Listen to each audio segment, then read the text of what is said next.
Den, tapi percaya nggak sih Den sama Sahara? Kalau ditanya percaya saya. Perseteruan panas antara Yaimin dan Nurul Sahara kembali memicu kontroversi baru yang menyita perhatian publik. Di tengah kisruh soal lahan parkir dan konflik personal yang belum mereda, mencuat isu mengejutkan bahwa Sahara diduga merupakan mantan Elsie. Dugaan ini semakin ramai diperbincangkan setelah beredar foto seorang wanita di lingkungan hiburan malam yang disebut-sebut mirip dengan Sahara. Netizen yang berbakti pun ramai mengaitkan isu tersebut dengan kepribadian Sahara, sehingga spekulasi liar semakin meluas. Tidak hanya itu, podcast Sahara bersama Denny Sumargo yang belum ditayangkan semakin menambah tanda tanya besar. Karena banyak komentar netizen yang budiman yang menyebut-nyebut dugaan masa lalu kelam Sahara. Dalam sebuah siaran langsung, Denny Sumargo bahkan mengakui menerima banyak komentar tentang isu Sahara mantan Elsie. Ia sempat menghubungi Sahara untuk mengkonfirmasi kebenaran foto tersebut. Namun, Sahara dengan tegas membantah sambil bersumpah. Meski begitu, publik tetap meragukan klarifikasi itu dan menilai Sahara berusaha menutupi sesuatu. Situasi ini membuat konflik semakin memanas, terlebih ketika fitnah, tudingan, dan bantahan saling beradu di ruang publik. Netizen yang budiman kini menilai Sahara tidak hanya bermasalah dengan sikapnya terhadap Yaimin, tapi juga dianggap memiliki tabiat penuh misteri dan kontroversi yang semakin merusak citranya.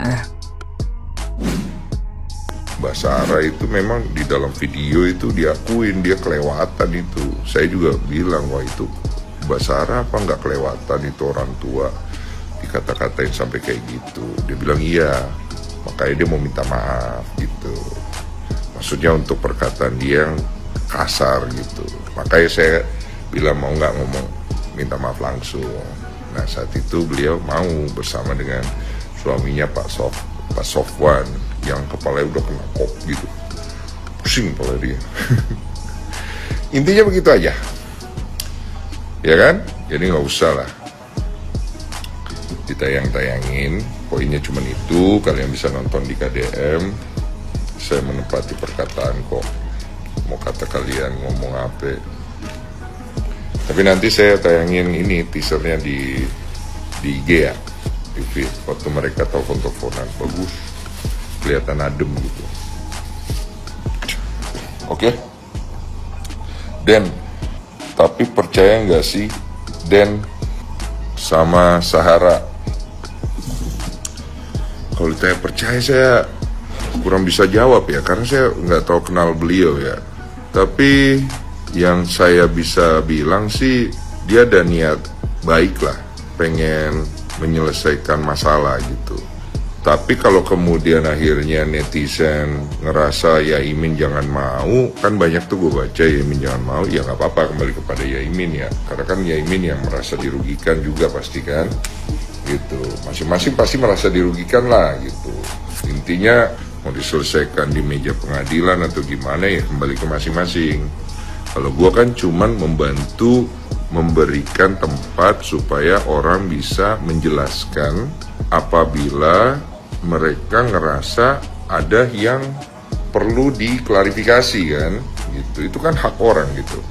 Sahara mantan Elsie, buset deh, ini sering banget nih gue lihat. Jadi memang ada tuh kayak foto, ada diduga ya cewek-cewek gitu, terus ada diduga dikasih tanda panah Sahara gitu. Itu gue WA Mbak Sarah, ini punten ada video ini Mbak atau bukan? Terus dia bilang bukan, demi Allah katanya bukan, begitu. Tapi gue nggak tahu ya, kalian yang menilai aja sendiri. Cuma intinya hal-hal kayak begini ya, gue lihat-lihat orang kalau salah ngomong itu bisa jadi dosa nggak sih? Gitu, kayak ngomongin Yaimin begini begitu, bisa jadi dosa nggak ya? Ngomongin Sahara gini-gini gitu, kalau nggak bener bisa jadi dosa nggak ya? Bener bang, lihat di FB juga fotonya. Bener gimana? Bagaimana cara kita mengetahui parameter benernya? Apa nih? Bang, Saya masih penasaran tuduhan pelecehan Sahara bener gak sih? Itu biar nanti dibuktikan di pengadilan itu kalau memang ada ya kan. Tapi pintunya bener dikunci Sahara gak bang? Pintu oh ya. Jadi di podcast gua itu saya tanya, Mbak Sahara ada nggak kejadian di mana anaknya Mbak Sahara itu ke rumahnya Yaimin, terus Mbak Sahara itu nyamperin, bawain makanan, terus Mbak Sahara kunci pintunya dari dalam dengan alasan supaya anaknya Mbak Sahara nggak keluar. Terus Mbak Sahara naik ke lantai atas, ngelihat Yaimin mencuci, terus Mbak Sahara katain cabul gitu kan. Ada nggak? Dia bilang nggak ada bang, demi Allah katanya bla bla bla. Ngapain juga saya masuk ke rumahnya orang, kalau saya nggak nyaman sama orangnya, nggak suka, terus saya kunci pintunya dari dalam gitu-gitu. Dia bilangnya begitu gitu. Itu jawabannya beliau. Karena gue nggak tayangin, gue ceritain aja. Nah, gimana nih menurut netizen yang terhormat? Silahkan berkomentar ya.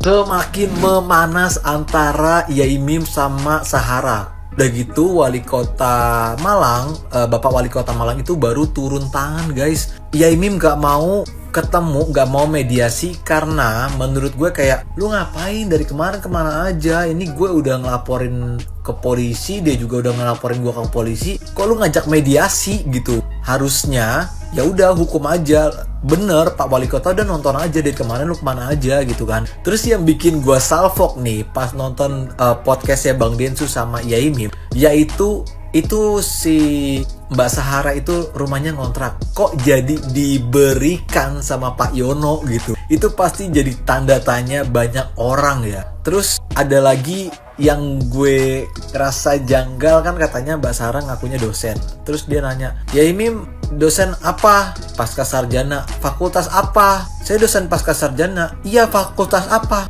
Paham kan maksud gue?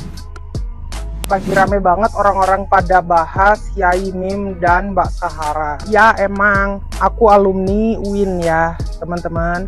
Tapi mentang-mentang alumni UIN, orang-orang tuh kalau ketemu aku semua pada nanyain, tahu ini nggak gitu. Terus aku mikir ya kali kalau dosen itu ada cuman 10 orang. Yang pertama beliau bukan dosen aku di Fakultas Psikologi, sedangkan beliau di pasca sarjana. Yang kedua emang setelah lihat beliau di video yang lagi viral itu aku nggak kenal dan kebetulan juga tidak pernah ketemu langsung dengan beliau. Di sini aku nggak pengen menjudge mana yang benar, mana yang salah. Aku juga mau berpihak ke A, ke B itu nggak mungkin karena aku nggak punya dasar yang jelas gitu ya.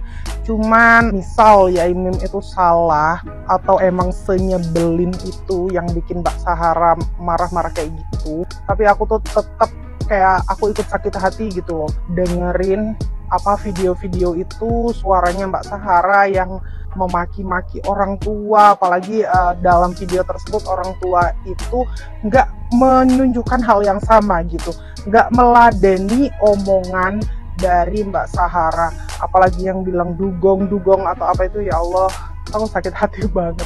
Sebenarnya nggak ada keberpihakan, cuman itu tadi aku kayak sakit hati lihat orang tua digituin semenyebalkan apapun itu.